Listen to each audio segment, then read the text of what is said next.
Now, I know, Heather, you are very passionate about equity, diversity, inclusion.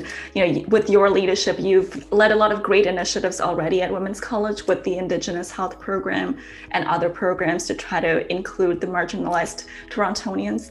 So I'm wondering if there are any other initiatives you're currently working on, especially when it comes to diversity in senior leadership positions in healthcare, and maybe what some other leaders and organizations can do to help us as well. Yeah, I mean, for sure, we need to model, from a diversity perspective, it's important to model as a senior team. So I have been working on diversifying our leadership team. Our board is also quite diverse, which is great. So working to bring those diverse perspectives to the table.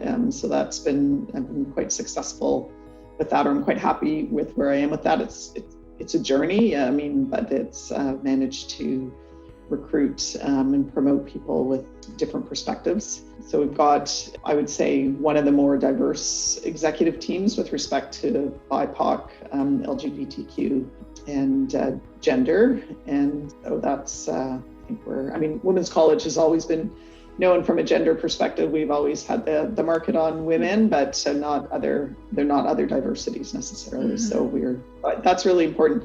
What the key is to support and mentor diverse leaders. It's very difficult. The path is quite different, as I hear from some of our leaders that have come up through the ranks. It's not the path that I had as a white woman, and so understanding that it's a different pathway and the supports that are needed are likely different. And sometimes you have to really push for the openings. You do see people not being invited to the table, and for me as a leader, that's not acceptable. So it's a different kind of mentorship, because sometimes you have to open doors in a different way. And part of it is really embracing and talking about how valuable diversity on the team is, and that's something that the organization is going to continue to commit to in an ongoing way. Yeah, we are starting to look at how do we, as an organization, help mentor diverse leaders at an earlier stage. So, it's not really good enough to say, when we're recruiting for a vice president that, there was no diverse candidates. To me, that's not good enough. We have to be part of the solution. We have to be creating the pipeline for diverse leaders in healthcare so that they are in a position to become a vice president, to become a CEO, et cetera. So we're very committed to being part of that solution as well. Yeah, that's awesome. And it's so commendable.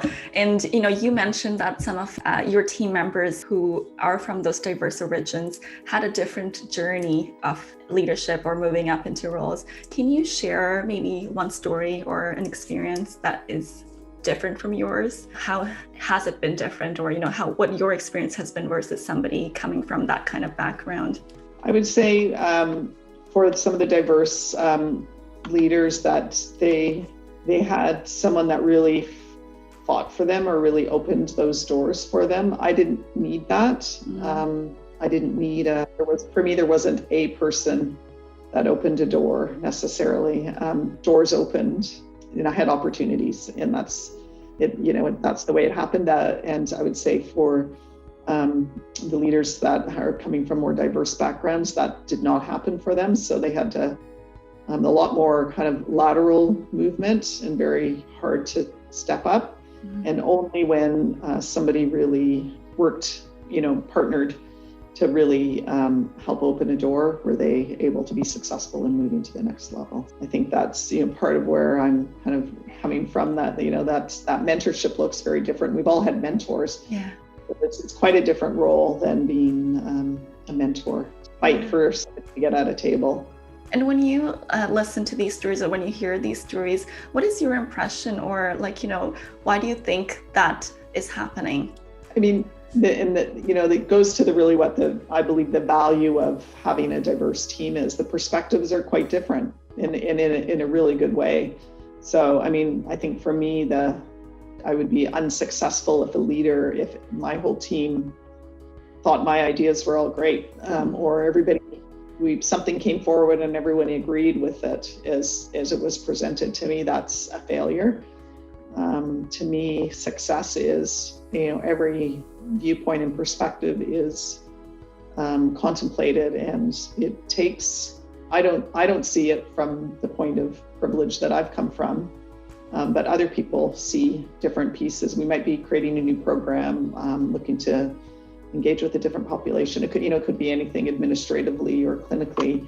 But I reference my own experiences as we all do. And it's, to your point earlier, it's unconscious bias. And unless you have other diverse people there that can actually kind of poke holes in that, then you're not going to get to where you are. So, and that's sometimes, it's hard to hear sometimes. I mean, you have to be able to hear difficult feedback on the way things are happening within the organization, and the way we view things. And not everybody likes to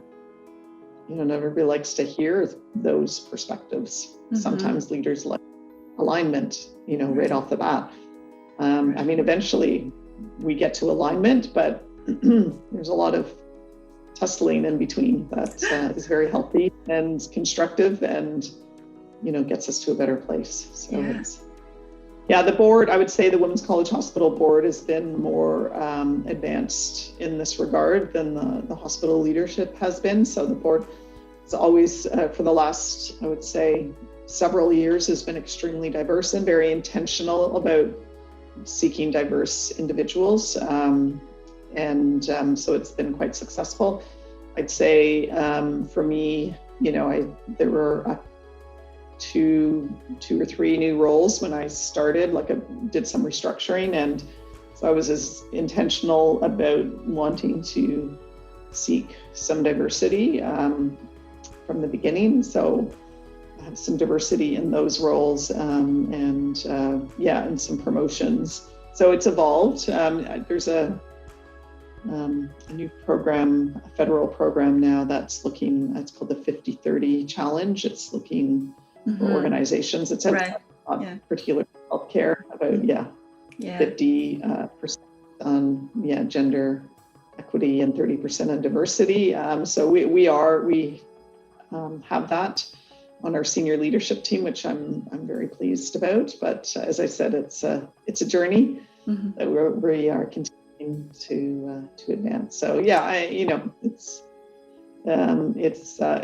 it's critical to the future of the health system that we have a more diverse leadership profile.